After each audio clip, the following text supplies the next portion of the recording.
y'all? Welcome to another edition of What's Up Wednesday, where we take a look at what's going on in the hip-hop production world, whether that be learning new things or really just trolling Reddit to see what kind of questions people are asking and giving my opinion on them. Let's get into it. Oh yeah, we got the collab call going on. I haven't put up beats here in a minute. Let's throw a couple beats up here. Oh yeah, definitely want someone to get on this one.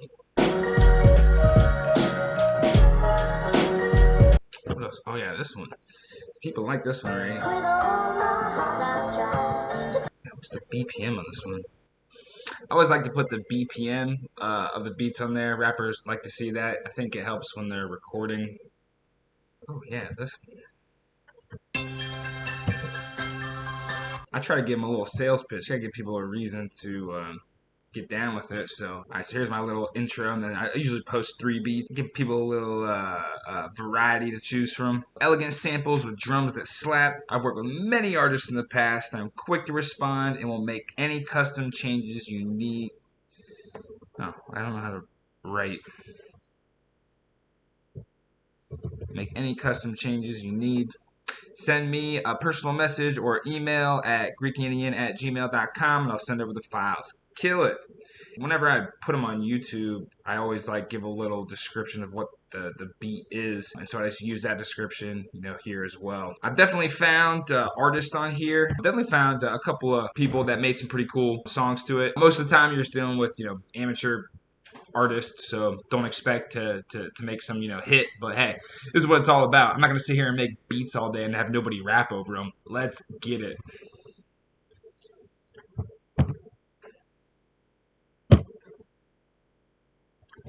Keep posting even if nothing's happening right now. I'm not a producer, but I am a rapper, and when I look for beats on YouTube, it takes me a while to find something I really like. Recently, I stumbled across a beat on YouTube that was posted 7 years ago, and I loved it.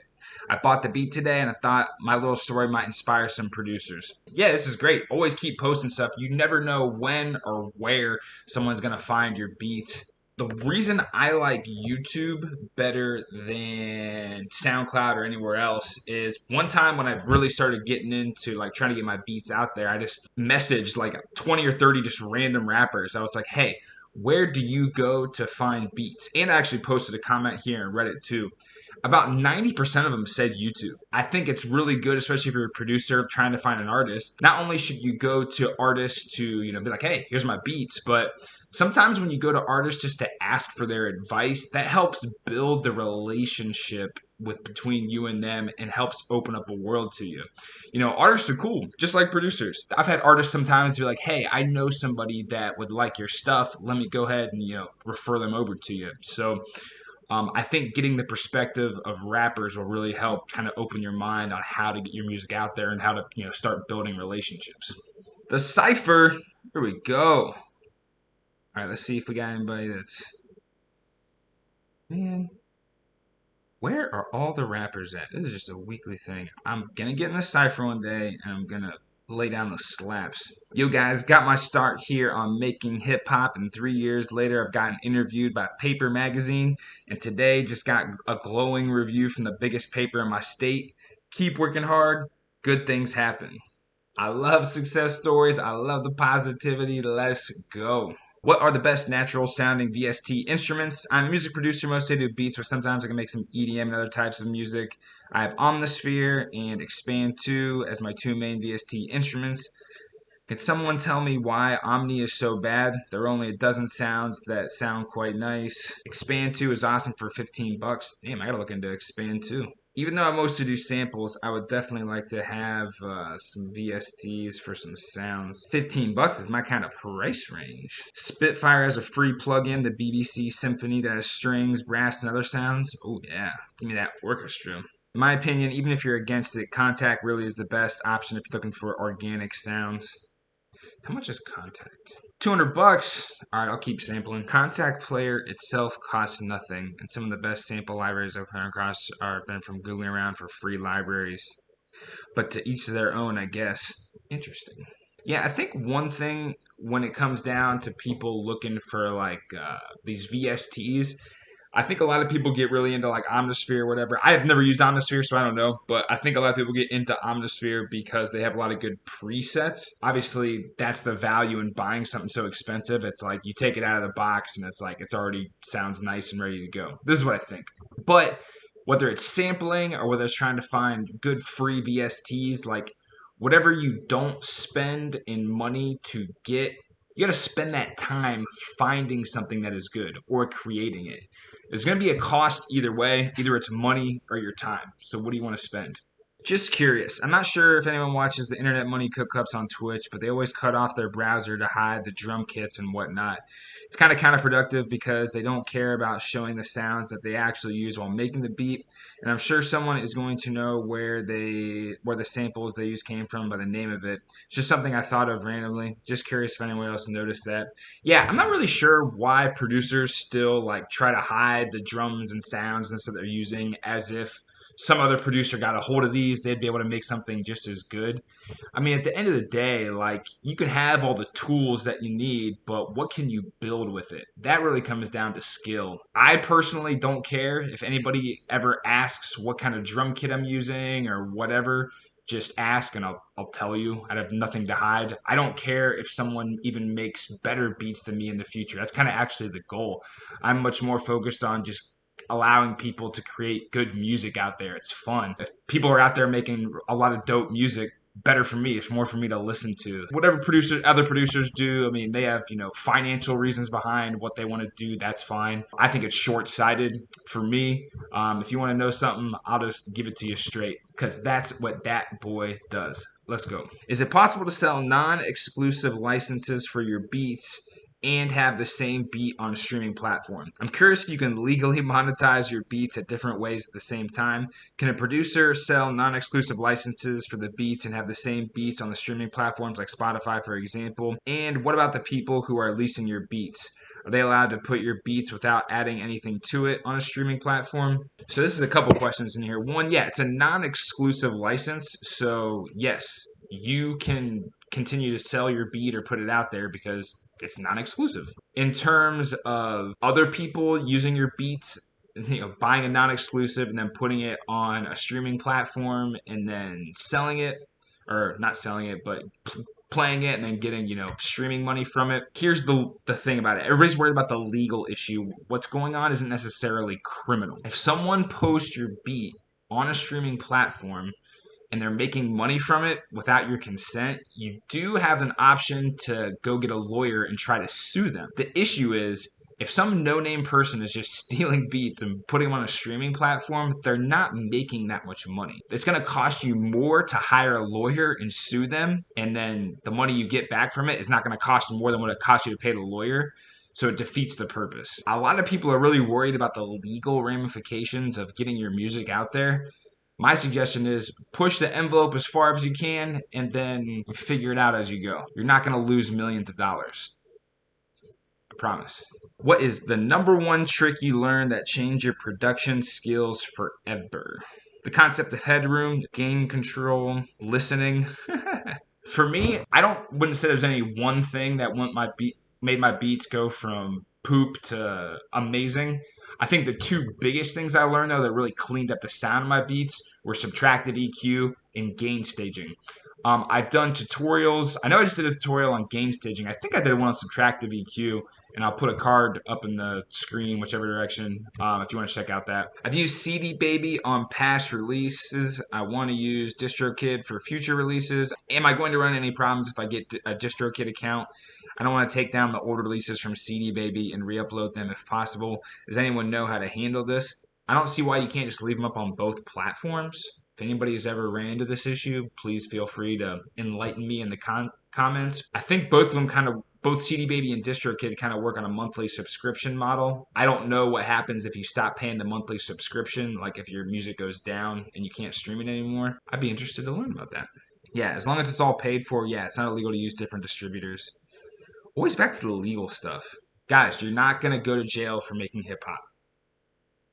How much music do you listen to as a musician, artist, engineer, music producer that isn't yours? I've heard that if you want to become a great writer, you should read a lot. maybe more than you actually write. I think the same mentality can be applied to music. I noticed that ever since I started making more beats and mixing music, I don't really listen to music as much as I used to, and I think it's hindering my ability to improve. Yeah, me personally, I listen to music all the time, and I listen to all different types of music. I mean, when I'm just listening to music for fun, it's definitely hip hop, but I love listening to samples because obviously I like finding cool sounds to throw into my beats, but there's just so many cool music productions out there through the history of time. And a lot of times when I'm listening to music, I like listen to how they structure their songs, and I'll try to incorporate some of that stuff into my music as well. Whether you're a sample-based producer or you are just making melodies or whatever, I highly recommend is listening to as much music as possible. And I would definitely try to take time to find music that is not rap or hip hop and try listening to that as well. At least find something that you like. I like to really just go out and search for stuff regardless of who it is or when it was recorded, and just try to find cool, interesting sounds that are just enjoyable to listen to. I'll be playing video games or I'll be driving in my car or doing whatever and just put something on in the background. And a lot of times I'll just find samples like that. I won't even really be paying attention to the music that much, but all of a sudden out of nowhere, I'll just catch a sound that catches my ear, and then all of a sudden I'm saving that to my digging playlist on YouTube, and I got another sample to work with in the future. How do I sell beats with $0 to invest in a website? I have beats that I think are dope and want to sell them, but I don't know how to sell them online with $0. I don't know where to publish my beats or how to collect payment. Can anyone help me out with that? Yes. YouTube, email, PayPal. That's all you need. You don't have to have a website. Obviously, having a website or posting your stuff on like BeatStars or something like that makes things really convenient. But I've sold tons of beats just YouTube, email. They listen to the beat. They send me an email. Hey, I want the beat. Then they send me a PayPal order. Simple as that. And then here's the beauty of it. Once you start making money from that way, you can take the money you earn and then reinvest it into getting things like a website. I run another business and I do 6 figures a year with it. It literally only costs $30 a month to actually host the website. Doesn't take much to get that money going. So definitely hustle on YouTube, get some sales going, and then reinvest that money into, your website or whatever. Beat being used for TV show. Legal advice. Hey, what's up? So I've been working with this guy I met who's a professional BMXer. We did a promo video together in both of our brands, and now he's asking for one of my beats for a TV show slot that he's been featured on. I was wondering if anyone had any experience or advice in a similar situation. Any help is greatly appreciated. Cheers. So in a situation like this, it's not really a legal question, it's a business question. A lot of you producers need to start digging into some business books or start listening to some Gary Vee or some of the other business talking heads on YouTube or whatever. Anyway, you get what you negotiate. Now, this particular situation, he didn't say if the BMXer offered to pay him money. I mean, obviously, if someone's going to offer to pay you money, then just go about it. If they are just asking for beats and they leave it vague like that, this is the dilemma you're going to face. Do I tell this person, great, here's what I'm going to charge, or do you just do it for free? In my personal opinion, if you are not being sought after for your production, then I would just do it for free. And the reason for that is, if this person's looking for somebody for free, they will find it. They reach out to you. They want some beats for their promo video. You tell them, oh yeah, that's going to cost XYZ. They're going to go, we don't have that in our budget, but thanks anyway. All of a sudden, that relationship, done. If you do it for free, then you don't know what invisible doors that's going to open up in the future. Do it for free. Build a relationship. If you do a good job with these beats and this promo video that whatever happens to get out there, well, hey, there's all of a sudden a bunch of people listening to your music that might stumble across it. And if one person's doing a BMX promo video, who else is out there is doing promo videos and stuff like that? If you make some nice quality stuff, people are going to start reaching out to you anyway. I think in situations like these, especially from a business perspective, it's better to look at the long term rather than the short term. That's my opinion. Is 13 too young to be producing? No. Just start making beats. Don't worry about it. It iseth not the age of the producer, but rather the amount of slappithh on said beats. Yeah, it doesn't matter how old you are. Just get after it. For sample heads, this is the funniest skit ever. All right, let's check it out. Oh, okay. They just slowed it down.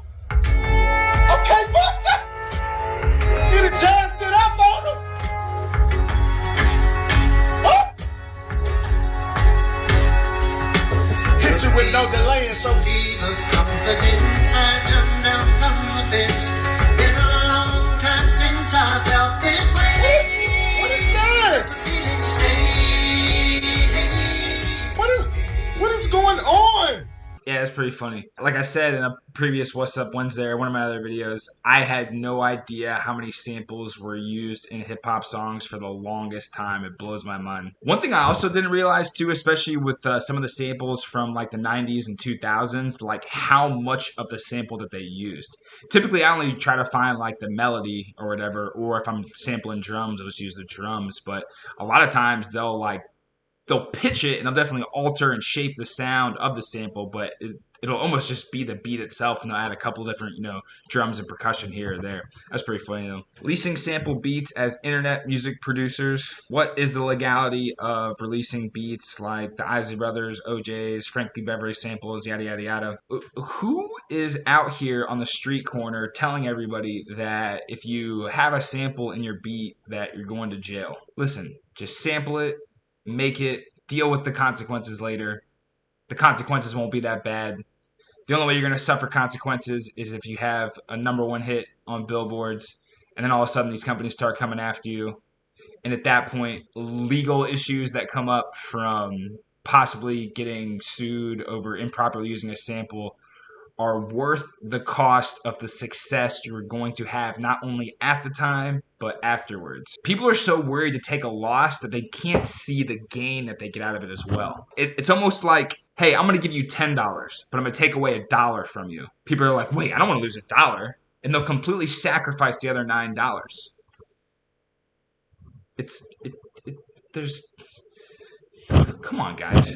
Plays. How do you get more plays, streams on your music you plan to release? I'm trying to rebrand and actually do something with myself. What's your best advice? This is a marketing question. How do you get your music out there? I think the best way, especially if you're an artist, is to go perform shows. Go perform shows. Pass out little cards with all your different like social media platforms or this and that. Hell, even burn CDs if you can still. I mean, most people I think still have CD players in their car, but going out and doing live performances is the biggest thing. Another thing you can do, especially if you're an artist or a producer. If you're an artist, go find producers, go listen to their beats, go comment, and then and vice versa, the other way around. Definitely, place your music here on Making Hip Hop thread. You can place your music in the feedback thread, place it on the weekly singles thread. I think there's a bunch of blogs around the internet that you can submit music to and they'll put it up for you. I mean, it's really a hustle. Like it's kind of one of those things where you're just going to throw everything against the wall and see what sticks. I think the question a lot of people need to ask themselves isn't, how do I get more streams? It's, how hard am I willing to work to earn those streams? All right, let's go ahead and find one more good one to end the day. Jazz sampling workflow question. I'm interested in sampling some old school jazz records rather than using pre-built kits. The issue I find myself bringing into is that I will find a nice lick, but a lot of these old songs hover around 60 BPM range, which is throwing me for a loop. If I wanted to build a beat that's around 85 BPM, how would I go about handling the sample? Should I stretch the sample up to 85? Do I keep the original BPM, set the markers for each pan roll stab, and play those at 85 BPM tempo? This is a great question. I see a lot of producers or just artists in general, they frame things in a question as if there's a standard way of doing things. This guy is literally suggesting all these different things that he could possibly do, and instead of just experimenting on his own, he wants to know what everybody else is doing. The thing that this guy needs to do is just continue to make beats and try everything. He needs to make something, listen to it, compare it to someone else. Go back and make something, experiment, listen to something else. And that way you're constantly giving yourself feedback. You're practicing, you're expanding your skills, and then you're comparing that to what else is out there. The one thing I feel like people keep missing too is that when you put your mindset in the way of, oh, this is how everybody else does it, it leaves you zero room to innovate. There's definitely things that you need to learn about the program in your DAW or mixing and mastering. There's some principles and concepts to understand that are more academic. But music is such a creative platform, and creativity is exploring areas that have not been explored before. I think if you're running into an issue like this, I think you just have to get in the mindset of, hey, I'm going to experiment with a bunch of stuff. It might not sound good, but I'm going to build the skills to make music in my own unique way that'll create my own unique sound and will kind of help me stand out from everybody else. I'm definitely not knocking this guy. I've definitely been there before. I've asked, definitely thought questions too, like how many dBs should I make the kick when I'm mixing? Or what level should this and that be? And the answer is that there is no answer. It really comes down to your own subjective opinion. Do you think what you're making sounds good compared to everybody else out there? Do you think you could make something better? I mean, just with his question, like, should I stretch the sample to 85 BPM? Yeah, why not? See how it sounds. I mean, it depends on the sample, too. Maybe it'll sound good. Maybe it'll sound like dog poop.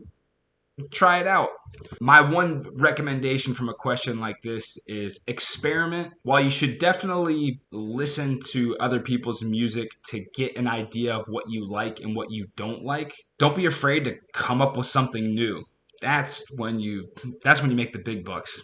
All right, y'all, that's it for What's Up Wednesday. Quick episode of the day. I've kind of been on a time crunch recently, but still was able to put it out. Thank you for watching and listening to my unprofessional, expert opinions on everything. If you agree or disagree with anything that I said, feel free to leave it in the comments.